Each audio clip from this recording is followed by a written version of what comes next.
حضرت امام مالک مسجد نبی کے امام 70 سال مدینے میں رہے ہیں پر پیروں میں جوتا نہیں پہنا۔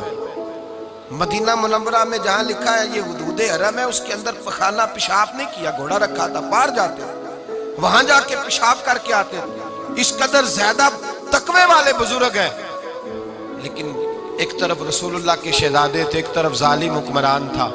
امام مالک نے فرمایا تو ظالم ہے اور میرے مصطفیٰ کے شہزادے پہ ظلم نہ کر۔ ایک سید کی حمایت کی پاداش میں امام مالک کی اس نے داڑھی منڈوا دی، امام مالک کو گدھے پہ بٹھایا اور کہنے لگا اب لوگوں کو جب پتا چلے گا نا کہ یہ جو امام بنا پھرتا تھا گدھے پہ بیٹھا تو پھر سمجھ آئے گی۔ کہنے لگا جو پہچان گیا نا امام مالک ہے وہ پھر دوبارہ تیرے پیچھے نہیں لگے گا۔ امام صاحب فرمانے لگے تو مجھے بٹھا تو صحیح۔ جب بیٹھ گئے گدھے پہ تو فرمانے لگے لوگوں ادھر آؤ، دیکھو دیکھو میں وہ نہیں ہوں، میں امام مالک ہوں، مجھے دیکھو۔